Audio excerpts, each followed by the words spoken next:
All right, Bruce, I think we're set to begin. Welcome, everyone. We call to order the Capital Projects Advisory Board on March 13th, 2026 from 10 a.m. And we'll probably not go to noon, but that's our plan for the day. And Daniel and Amy, will you please call roll? Yes, Justin Hurley Braswell.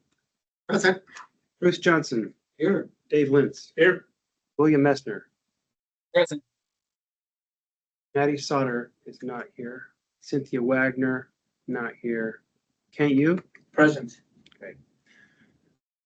Let's roll, and we have a quorum. All right, shout out to Daniel for putting some updates on a lot of material. So you probably all got the package, and we've been looking at it, and we've been trying to get smarter about this whole process, and pretty happy with the direction and the improvements that are possible out there. So welcome. It's really nice to have you here. Let's ask Bill Messner if he has anything for the crowd before we pass the baton to Daniel. Yeah, no, nothing to add. Sorry that I'm not there in person today. All right, thank you. All right, so let's move to the statewide facility planning process agency kickoff. I know you wanted to hear all about it. All right. Daniel. Thank you, Bruce. So again, this is our sort of customary biennial kickoff meeting for the CPAB process, or the statewide facility planning process. And this presentation is just to kind of affirm the procedures and make sure everybody kind of understands a little bit of the expectations.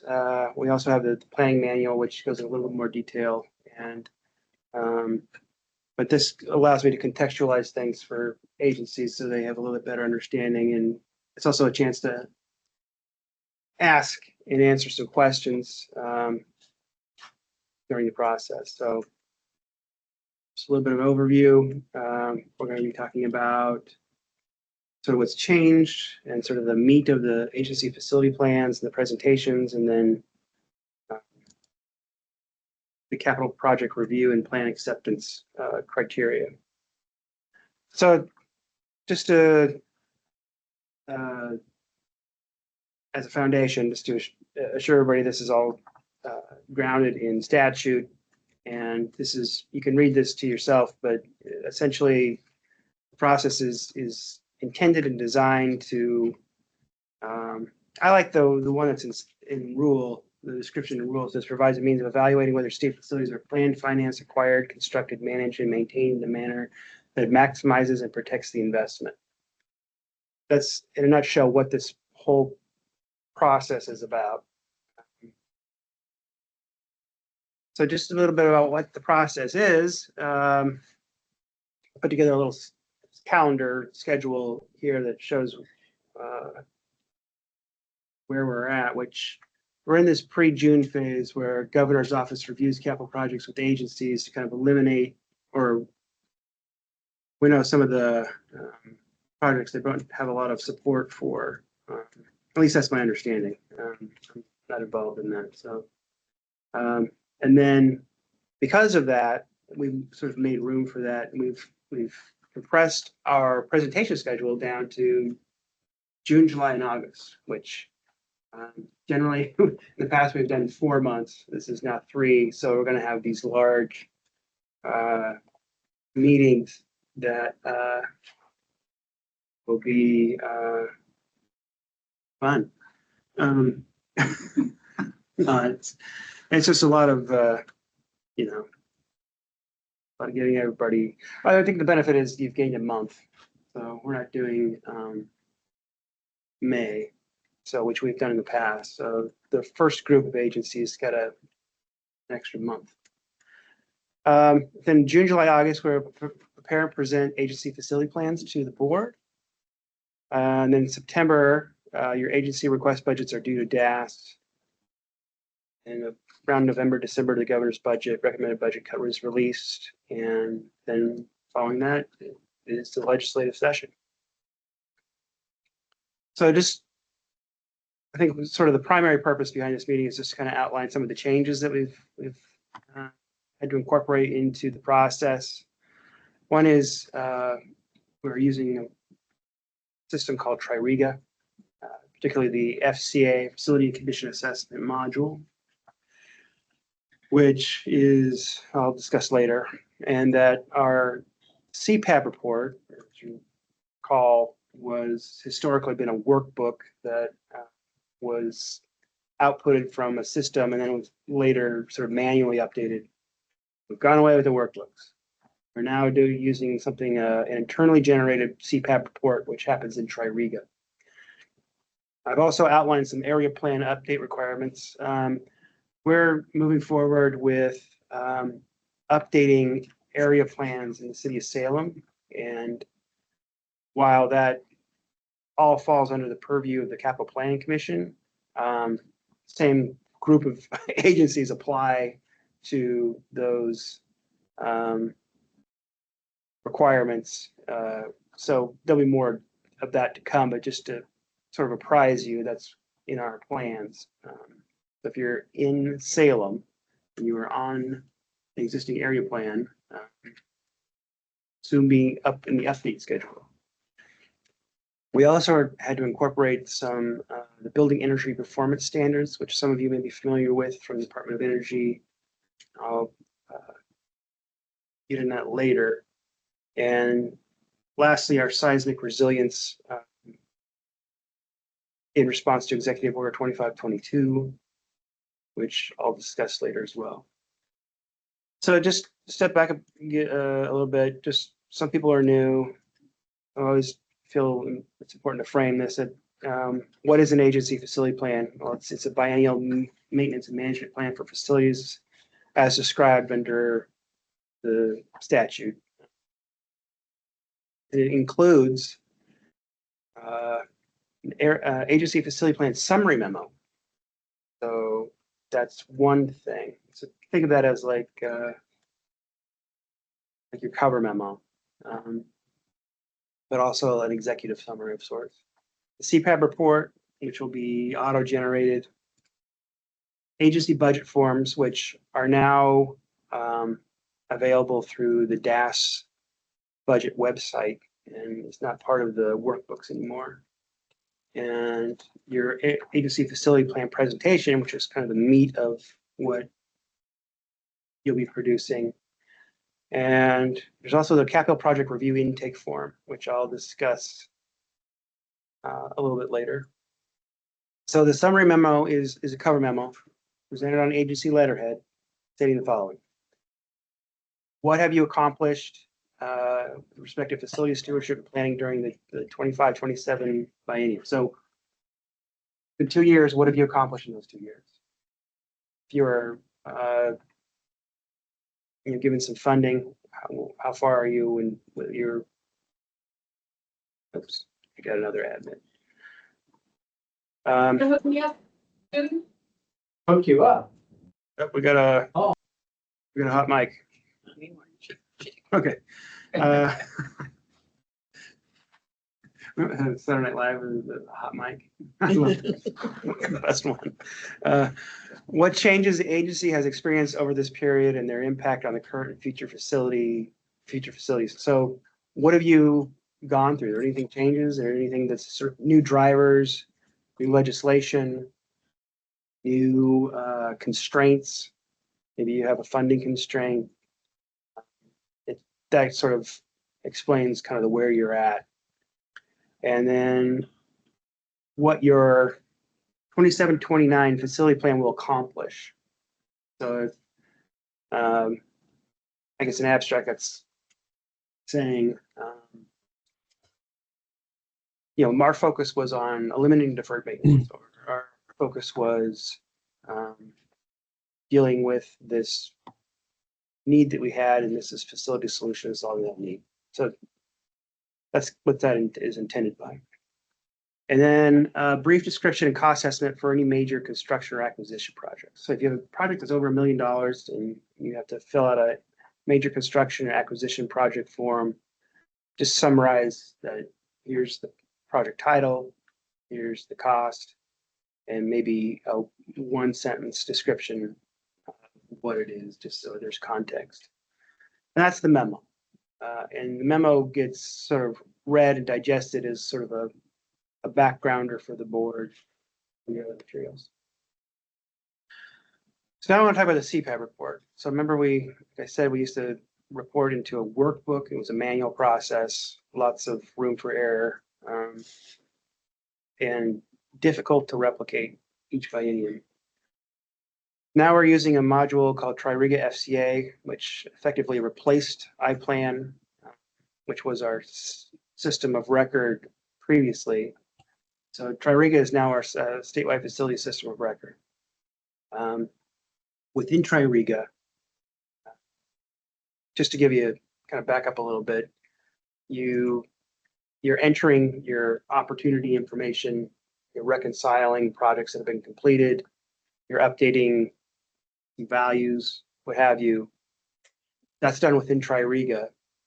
When you're done with that, you would run a report. And under Tririga, there's a menu on the left. And there's one for reports.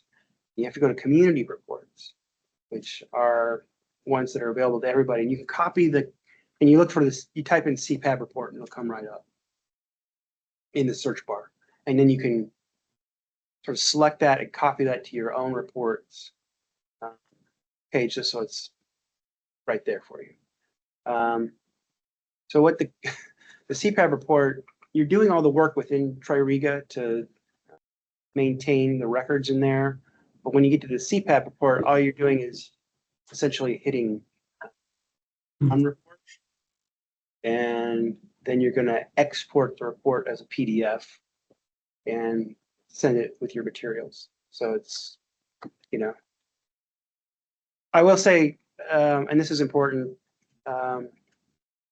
it's designed to have a base year, and the base year currently is 2025. We have a request to change it with our programmer, but you just make sure it's 2026, and then it calculates the 2026 plus, which are just remaining opportunities that have been completed, plus 2 years that constitutes the planning period. So it's essentially 26 to 29 is the planning period. And so once that you hit run report, you export it and send it with your stuff, and that's your CPAB report. Just to emphasize, agencies must manage and validate all facility records in the Tririga environment before running the CPAB report. It's important. And we have a person, Breck Meyer, who's our Tririga FCA administrator, and he is available to guide you and help you in any way possible, train you, assist you if necessary.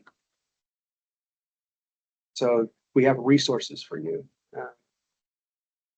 So don't hesitate to reach out. This is an example of what the CPAB report, it's a business intelligence report. It's kind of structured and everything has an internal calculation to it. But this is sort of the extent of what that would look like as PDF.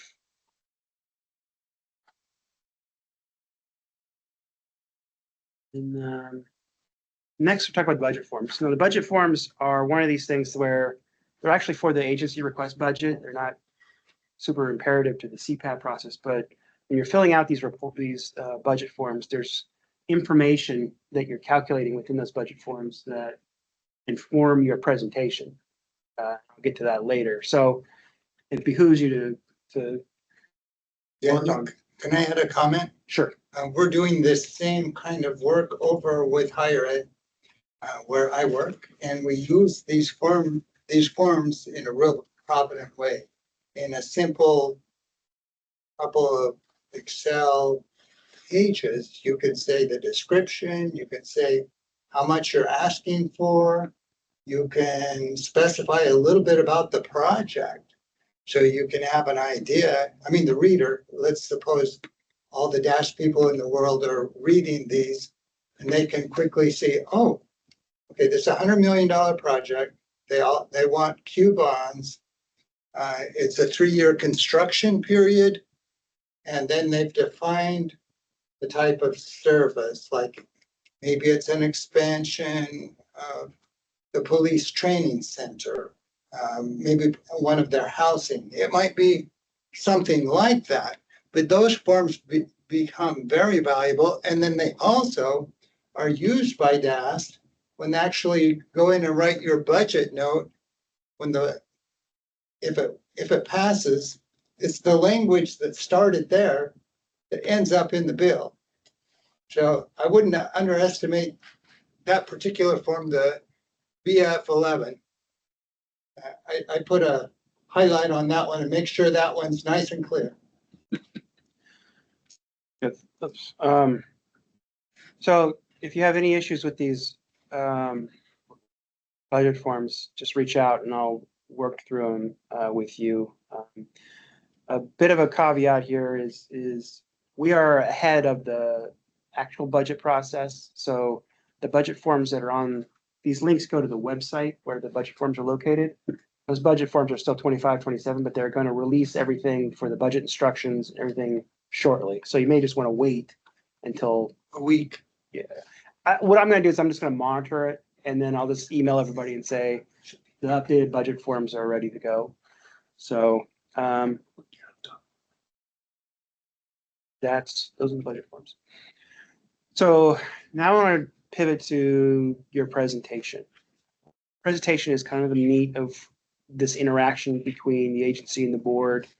It's the sort of the communication tool that helps the board assess some of those factors that I mentioned in the beginning about your level of stewardship and what your plans are and the sort of reasonableness of things. So we want to have a snapshot. That's the facility inventory. You know, how many facilities do you have? Major facilities, which are over $1 million. Minor facilities are under $1 million. The current replacement value, total gross square footage, total lease facilities, lease square footage, and total major leases. This just gives the board a snapshot of what your sort of footprint is. Next is facility condition, which is what we use to kind of measure the condition of a building, the portfolio as a whole. So you want to do your current facility condition index, which is defined in the manual, which is just the 26 to 29 era. And then your current condition rating, which is again in the manual, which depending on its percentage has a relationship to a condition rating, good, fair, poor, very poor. And then your level 1 FCI is your high priority, your highest priority for your deferred maintenance, your life safety, I think some capital renewal, but it's programmed in Tririga as what is a level 1 FCI, and it's defined in the manual in the appendix if you need help. 10 years just basically all the data that you have. Very few agencies have 10 years of data, but we call it 10-year because it's sort of the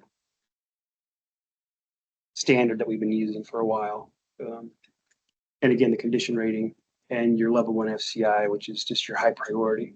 And the reason why the level 1 is to compare between your existing FCI or your current FCI, how much of that is related to like priority 1 opportunities that you need to do. So those are the ones that are most urgent.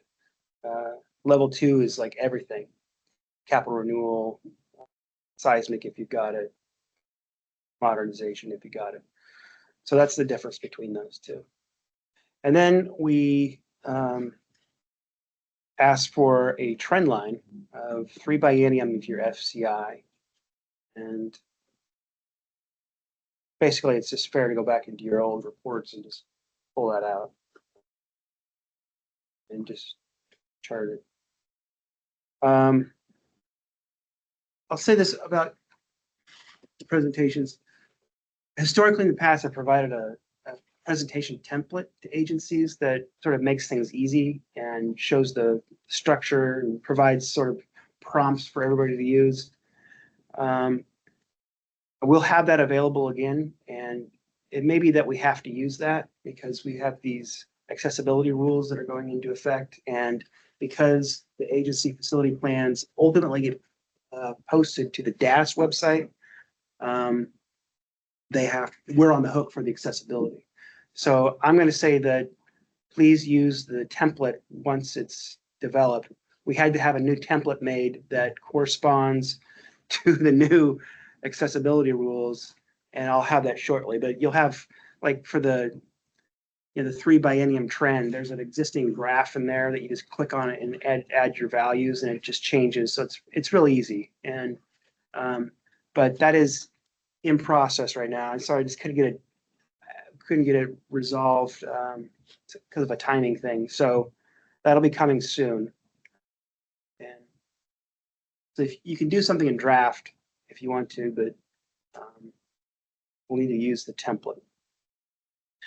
The other thing that we're sort of test driving right now is, but it will be it'll be standard in future presentations, is the Building Energy Performance Standards, which was enacted in House Bill 3409 a couple of years ago. And what we're asking for is, what is your portfolio energy use intensity, your EUI, which you should already be calculating because of Energy Star. Then we want to focus on your covered building. Covered buildings are subject to having a target EUI and meeting that target EUI, and they're by tiers. There's tier 1, there's tier 2 right now. So what are your target EUIs, and what is the actual for the covered buildings you have? If it's, this is still in its infancy in terms of rolling out from the Department of Energy. So that's why we're sort of test driving at this point. And then can you hear me? No. Okay. I just want to finish this.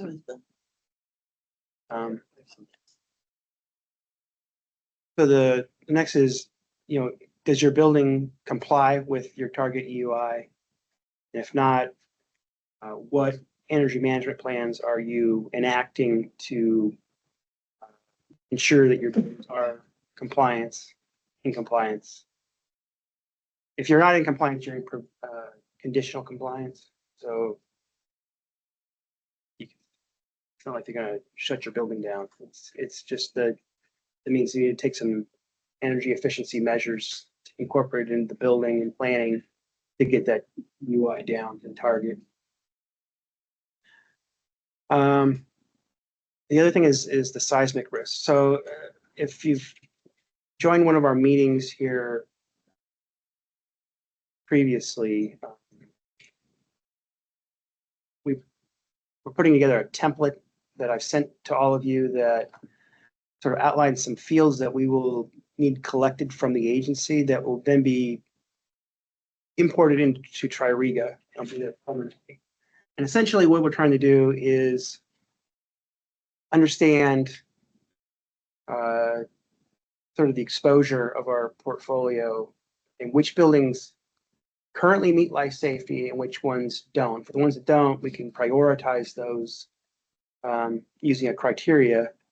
But we also ask for some other information that if we want to do rapid visual screening, provide some of the agency specific information that we don't know that would help in that if we were to do that.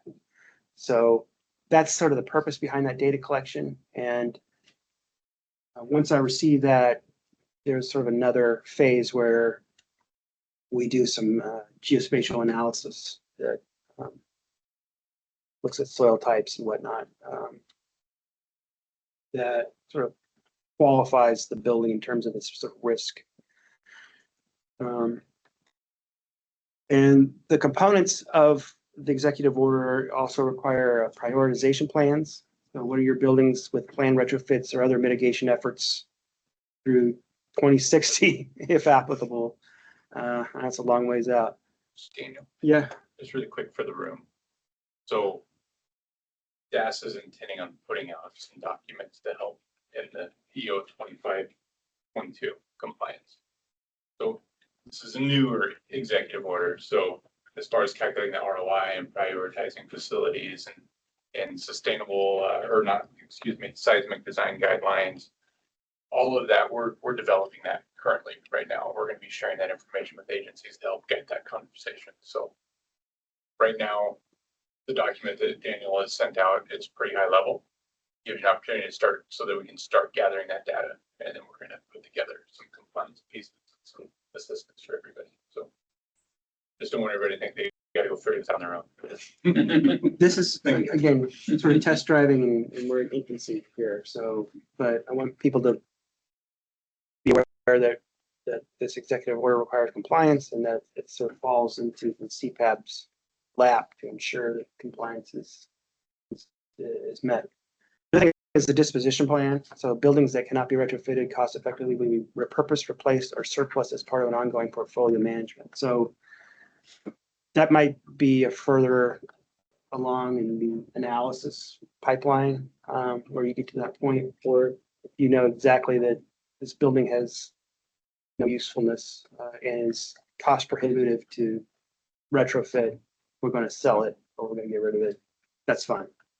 So That's part of the point, Daniel, is that we're actually putting together an example of how you would put together a memo and how to document the ROI and how you calculate the ROI to say that this building should be dispositioned. So we're going to build examples, put rules around it, put some structure around it so that we're working with one detailed sheet, understanding how we come up with that methodology. before I go further, was there a question? That's Bill Mester. There was. And I think he might have tried to pipe in, but couldn't be heard. Guessing. No, there was another It person. was that had their Michael hand up. from, It wasn't me. it's Michael from the department. It's correct? Michael from the department, correct? Yes, it was me. My question was the energy use intensity targets. I have all the data for energy use intensity where we're at, but the process to identify our campus's energy use intensity targets is probably about a half a year to a year's worth of work, and we haven't even quite started on that. So is that a must in this report, or can I include a it's- plan of like how we're going to find that energy use intensity target? Okay, there's There's feedback. Okay, yeah, there we go. It's a must in terms of addressing it, but I think it's the accuracy and whatnot. I think it's the circumstances are understandable that you're in process. So best to your ability, I guess, is what I'd say. Where we're at. So if it's a certain amount of time out, then that's just, it is what it is. So I hope that kind of clarifies a little bit that we want to normalize, let's get back, normalize this as a component of the agency facility plan presentations. But like you've pointed out, Michael, that we're still sort of figuring it all out. So the best that we can do is I think what we're shooting for now. Bill Messner, you have a question? Yeah, I may be getting my regulations confused, but doesn't that regulation have suggested targets? Am I mistaken? I'm not recalling the right. Yeah, the targets are provided in the Oregon ASHRAE 100, which Right. So they need to state their target and what their actual target is for the covered building. So if the target EUI is 55 and they're at a 65, what are they doing to kind of meet the 55 if they're at that point? They may name. Right. So I think there's a distinction here between what's the target and how am I going to get there? that's how it works in principle. Right, Usually how you get there is an energy management plan. right. However, we're just not, they're still rolling this process out, so we just wanted to be ahead of the curve a little bit. Right, so I think we should, in these reports, I think we would know like what are the targets? We may not, the entities may not necessarily know how they're going to get there, which is a deeper discussion. Is that the way they should be thinking about it? Correct. And Daniel, it's really important to identify the fact that the EUI target within the ASHRAE isn't necessarily the target for that facility. There's actually an equation of math that you have to do. So if it's warehouse, office space, and laboratory space, you have to identify the square footage, and then you put it into this great magical math formula. And Yeah. so, Michael, my comment to you, I can reach out to you, but we do have some people who can help you with that, if that's the catch, or if it's just time restraints for DFC.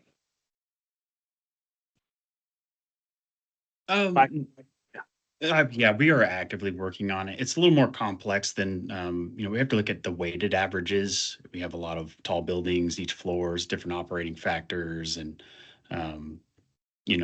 grouped of buildings, different, mixed activities. It's just a complex process. And we have a lot of buildings that we have to go through. It's just a time thing. We're definitely working on it. It is one of our biggest plans for the next year, to definitely be ready by mid 2027, because I know we're gonna have to make O&M plans, and our tier 1 facility will more than likely need an energy management plan, energy audits and all that to, build it out. But I was just worried about this particular CPAB report for this year, not necessarily having all of our energy targets, because we don't expect to have those targets available until about mid 2027. But then that will be a part of the CPAB report. I just won't have it for this particular time because we haven't started it yet. We started the process of figuring out how to use the tools, just haven't actually executed it. Yeah, so I just want to reiterate that it's the best you can do, given where you're at with this. But it sounds like you got a good plan focused on that. We also need to continue the agency facility plan presentation is a table describing, sort of summarizing what your plan is by type and priority. So if you are able to break things out by, what is my total investment this biennium, and of that, how much is deferred maintenance, priority 1, or priority 2 or 3 capital renewal, how much is seismic. That allows us to go in and summarize all the deferred maintenance amounts and know what's being addressed in deferred maintenance. So it's just splitting it out for us in a way that makes it sort of easily digestible for further analysis if the question comes up.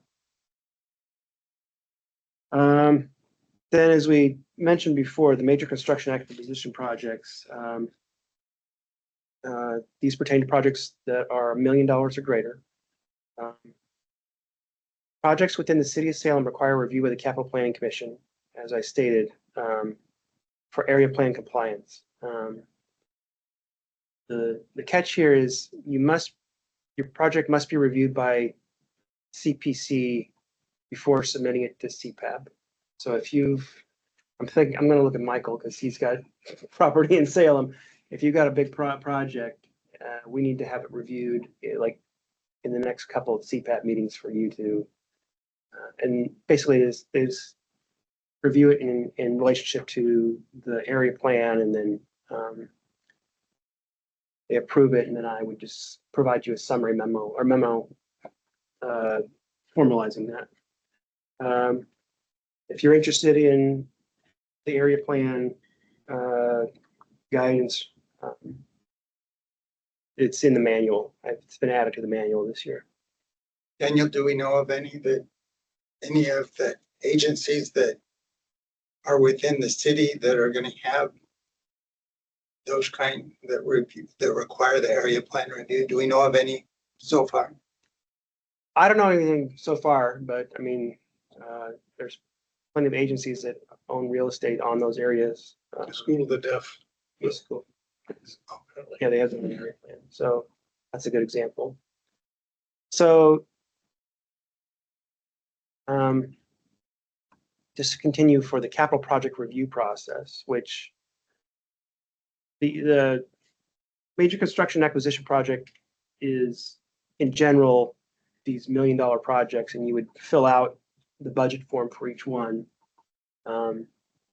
But in terms of the CPAB's duty in reviewing those projects, there's a schedule in the manual that states when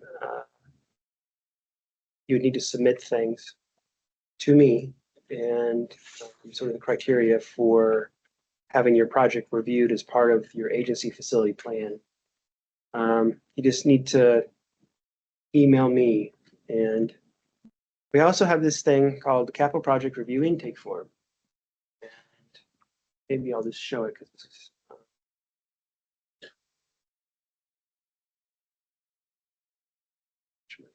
share.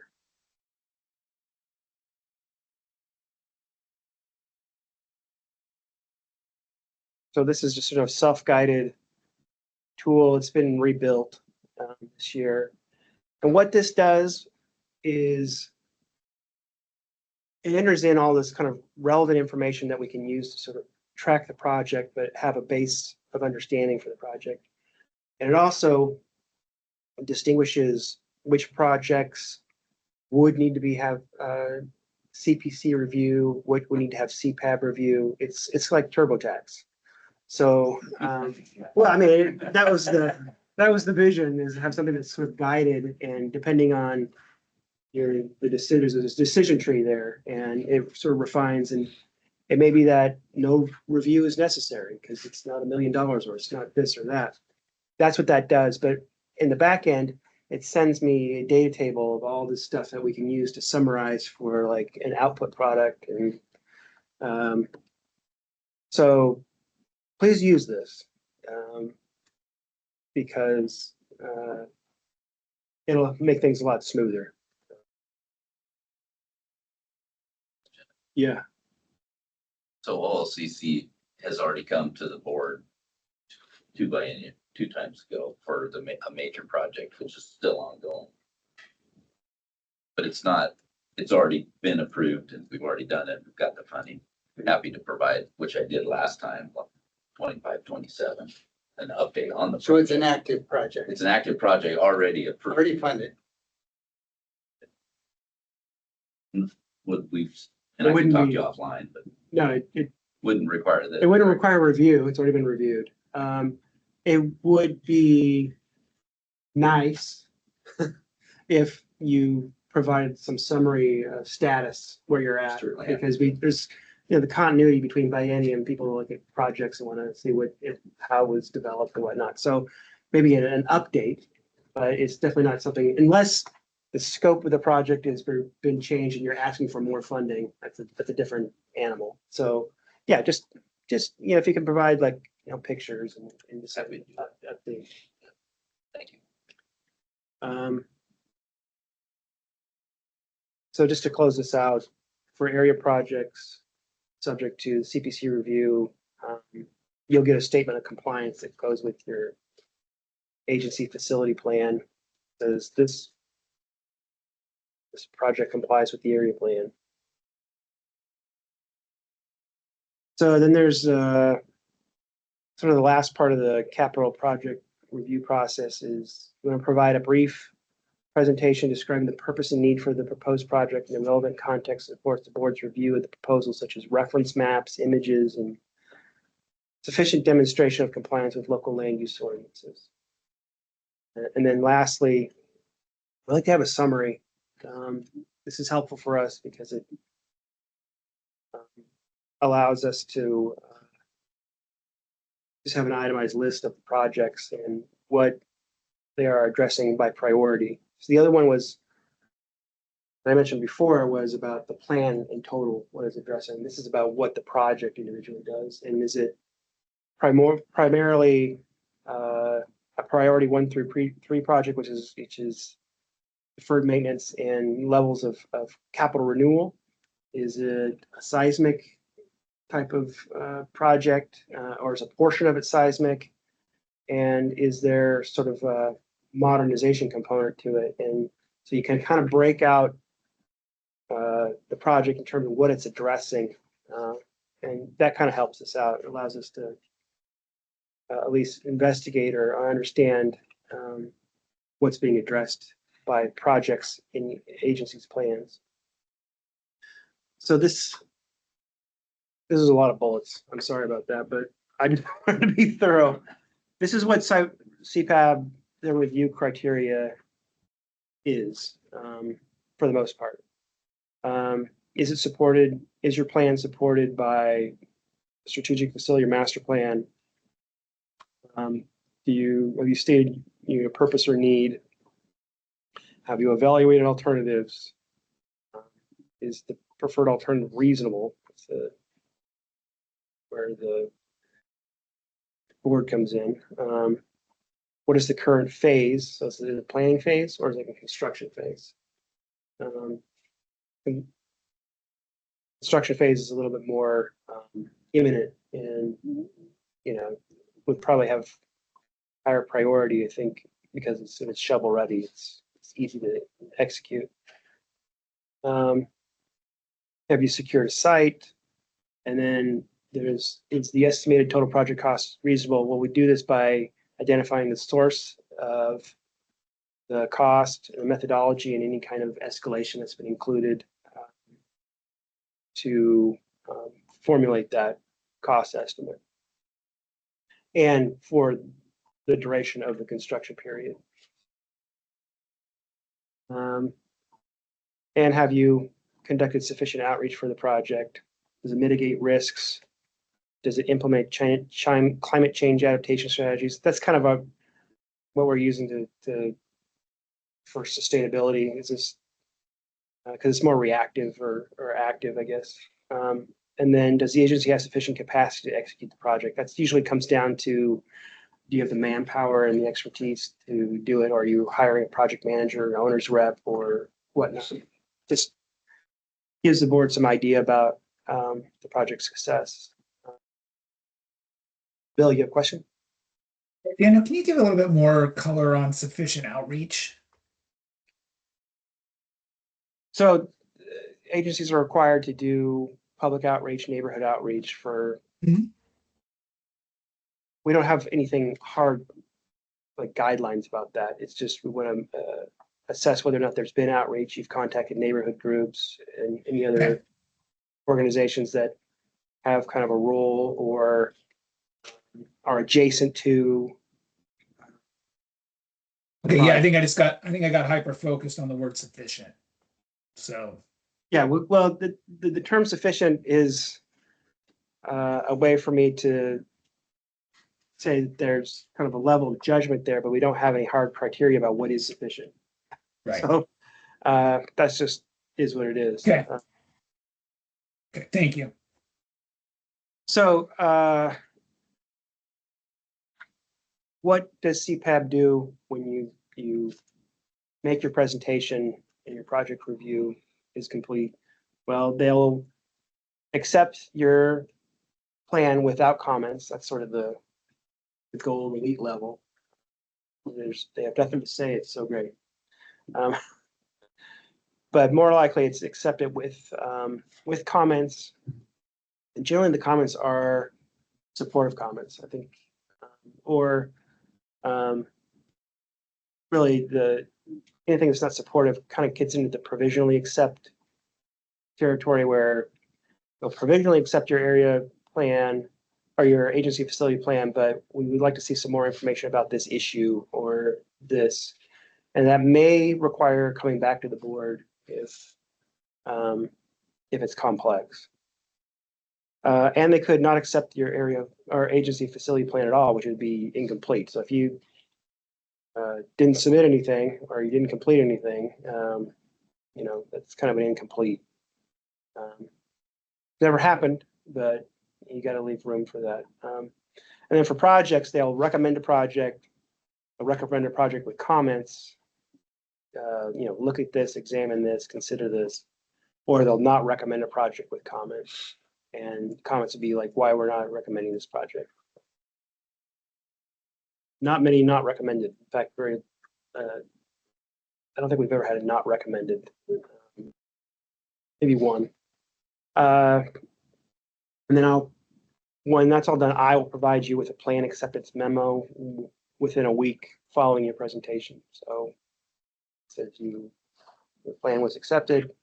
Here's what the board said about your plan. You did a great job. Congratulations. Or please consider this. And you're done. Any questions?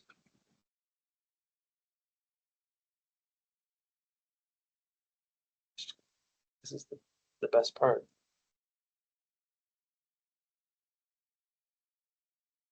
Anybody online have a question? Maybe we could add Rick Meyer's contact information into the chat in case somebody has FCA questions. Yeah, it's also in this presentation, and I can share this presentation with you after this, because all this stuff is hyperlinked in here. Like, Breck is hyperlinked in there too. So, other than that, that's all I've got. Does that sound good? Good. And we have a lot of new people at times, so I just want to make sure that there's no sort of basic questions that I'm not addressing. All right, Bruce, I hand it back to you. All right, I think it'd be really helpful if we take just a moment, and ask Miss Brickman to, She's here. I think I saw her on the line. Let's see if she's still there. If Tamara's still there, if she has any more budget instructions. Sorry, I am busy upstairs multitasking. Otherwise, I would have been in the room today. So as far as budget instructions, we basically instructed agencies. So in general, agencies are being restricted to asking for budget neutral or revenue neutral packages, meaning that they have to self-fund out of their existing budget anything new or anything they want to expand on programs. So they would have to look at existing funding levels and figure out how to fund something new or different out of those funding levels, with the exception of being allowed to move forward on capital project policy option packages that require the review of the CPAB. So they'll be allowed to turn in policy packages that require CPAB review into their ARB. And actually, we've asked agencies to submit kind of a concept of what they're looking to submit by their ARB deadlines. They have to submit by April 17th, an initial kind of review of the concepts that they plan to put into their agency request budget. And then the timelines, and I don't have them right in front of me, so I'm sorry, are the same in general with respect to the ARB's early submittal agencies being due a month earlier than the rest of the agencies. And that's generally, I think we get, hang on a second, I'm gonna try and open up a document if this all works, if it goes well, which usually technology and I don't work well together, but just one second. I'm gonna see if I can pull up the document and tell you what date the agency's budgets will be turned in. I'm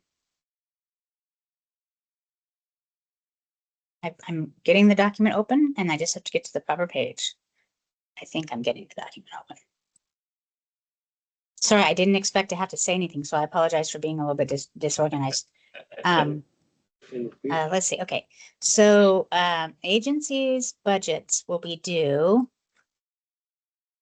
Here we go.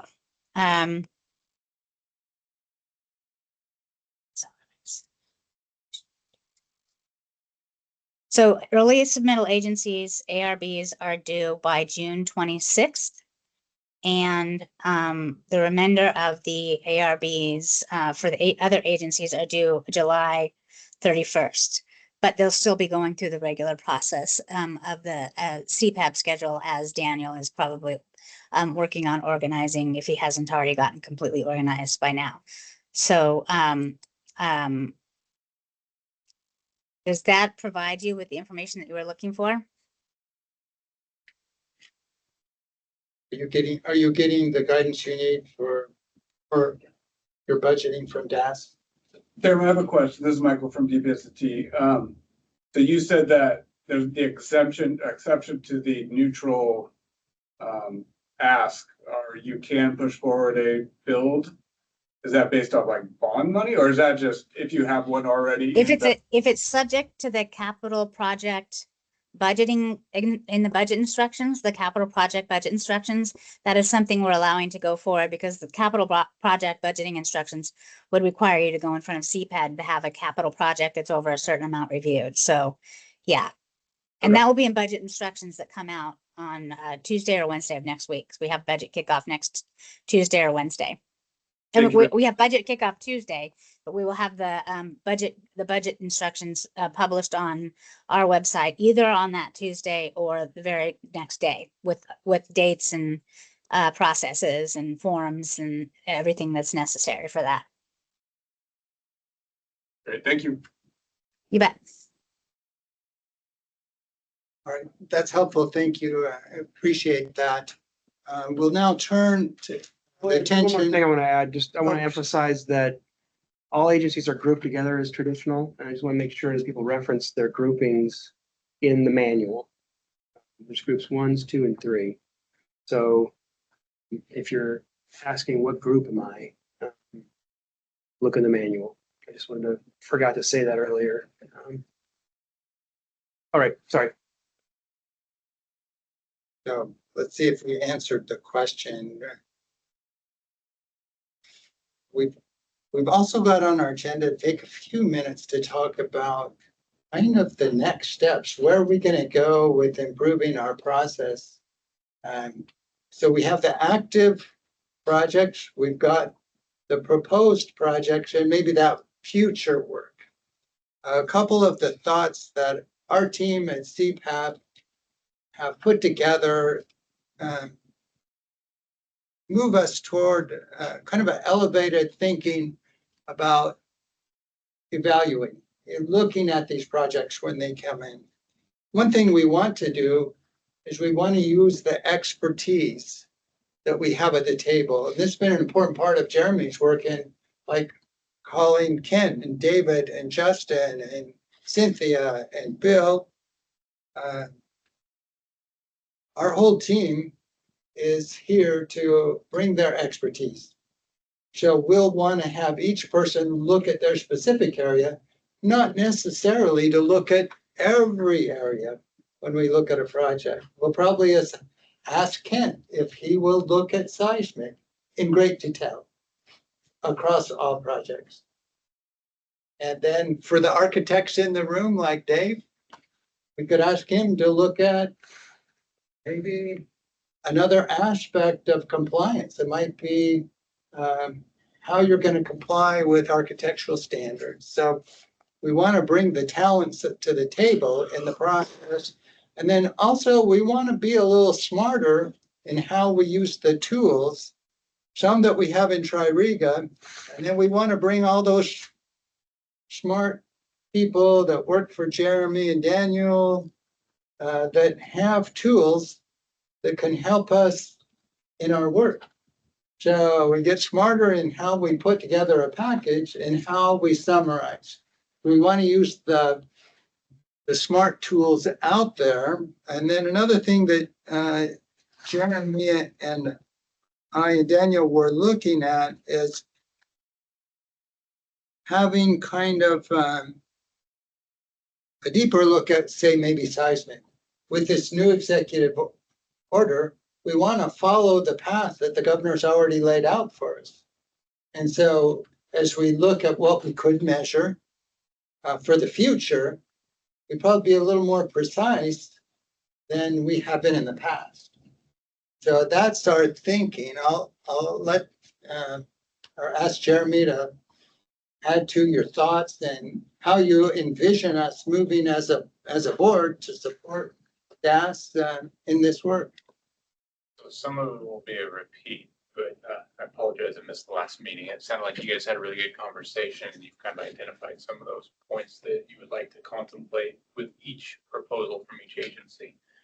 So to start with that, and maybe you could just rattle them off quickly for us, but what I'm thinking about is I've got a smart sheet person on staff that's really good at it. And I was contemplating developing a document for each agency so that you guys could have it on your laptop in front of you during the presentations. And we can make it to where you could fill out and make your comments in live time so that you don't have to take notes on paper and then go home and essentially have to update the document. It would feed it back to one source. And what I'm contemplating about that is this executive summary that I would like to achieve at the conclusion of the CPAB season. I really feel like we owe some kind of narrative to the director of DAS because this essentially is the director of DAS's board. And we haven't done that in the past, and this is a really good opportunity for that.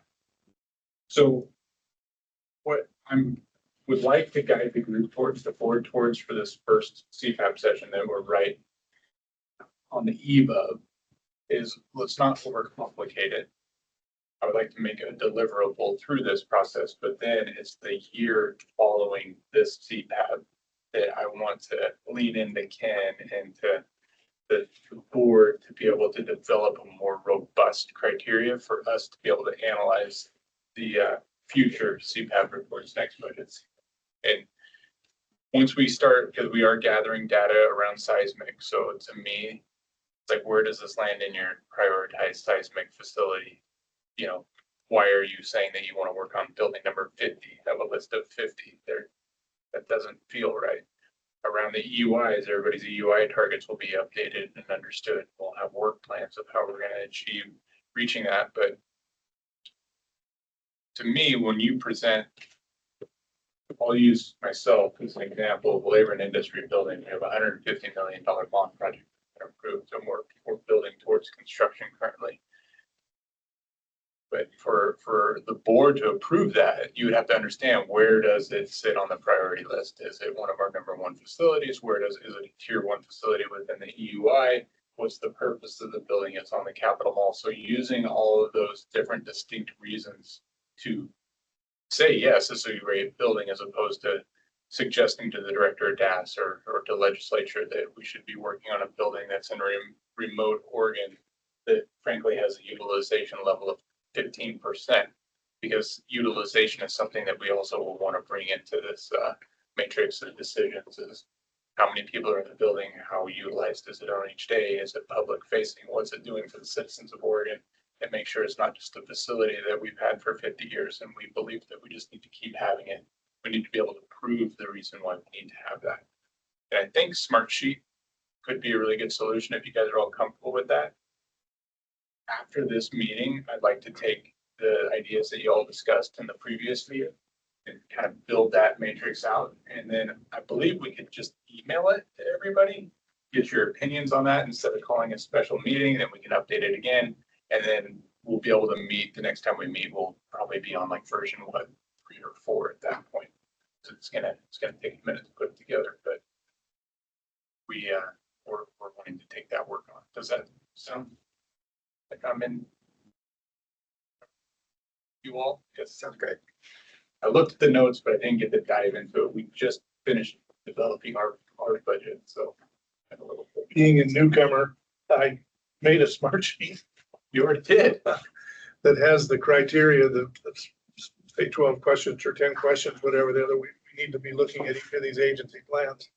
And I built it to be so that the left column is the agency asking, and then the criteria we're judging against. Put something in each of those cells, easily transferable. I can show that to you. Maybe I've already done it then.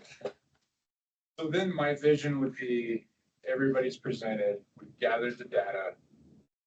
I would take that back, develop an executive summary, put together a report, and then I would like to share that with the group and have you guys, get into that and make sure that we captured it. You can add anything that we want to add.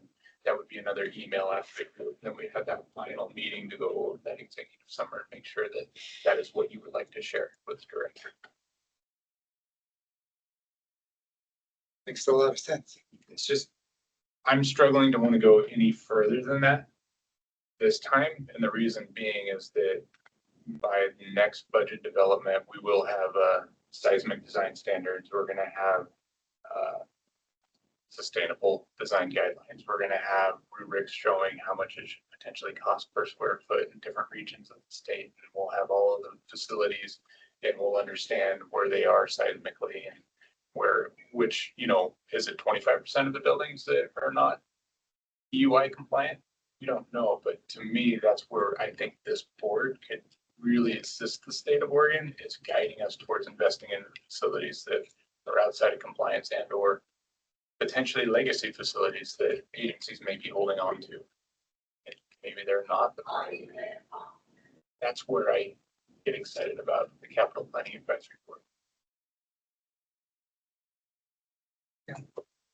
I think there's a common desire to get to the highest needs and to optimize the state resources in a safe and sound and protected way.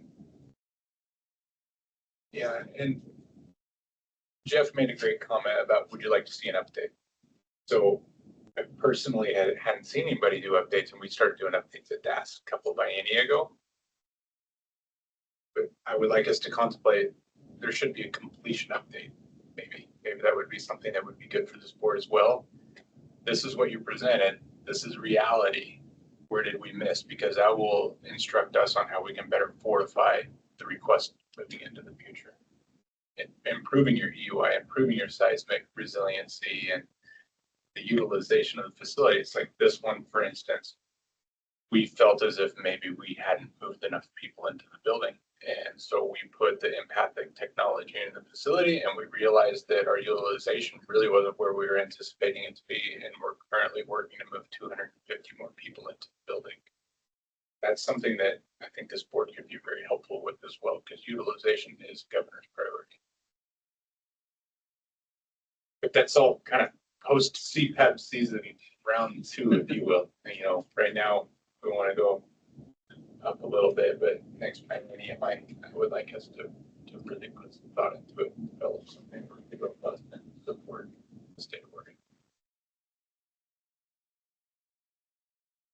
I'm getting excited on some of this stuff. So do you foresee that conceptually what you're talking about for this go round is something we can formalize within like another meeting? And if we bring like something to the table next meeting? I'm gonna steal Bruce and Dave's notes from the previous meeting. We'll develop this smart sheet, and then I believe we should send that out to the board and have them poke holes in it and add comments, and we'll refine what that reporting would be from the board, and then we'll make the executive memo, and then next biennium we'll strive to really correct. So let's plan on that for an April meeting. Bruce.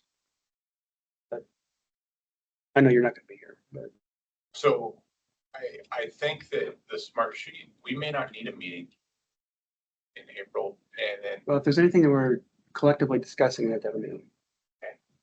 but I think we should adjust our time in April, because I think there's several of us that won't be able to attend. All right, so why don't we shoot for May?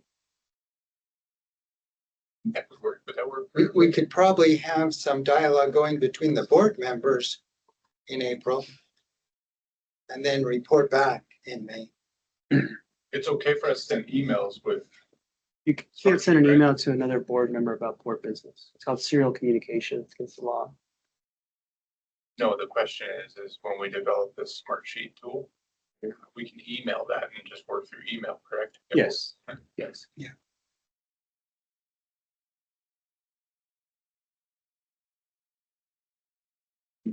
The first meeting's in June, so if we had a meeting in May, that would probably suffice. Okay, that'll give us a little breather. We'll reconvene in May with a draft. Okay, sound good? It looks like we've been through all the material we had for the day. I want to ask the board members if there's any material that they had planned to cover that they have not. Justin? No. David? Ken? Bill? No. Other than the fact, I just want to say, Daniel, thank you for walking everybody through that. It was very helpful. So thank you for putting all your time to that. So I think we've had a productive meeting. We appreciate the participation from the agency leaders that are represented here today and remotely. We all benefit from your expertise. You know the agency. We need your expertise to help us better understand what your future needs are and your requirements are. So with that, we'll ask if there's any final comments or questions from those in attendance today. Any questions from the field or in the room?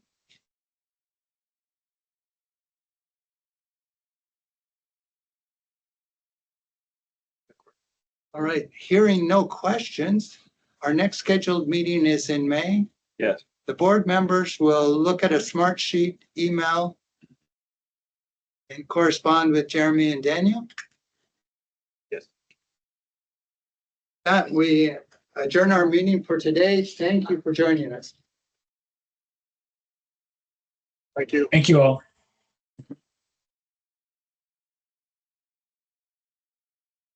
Is it-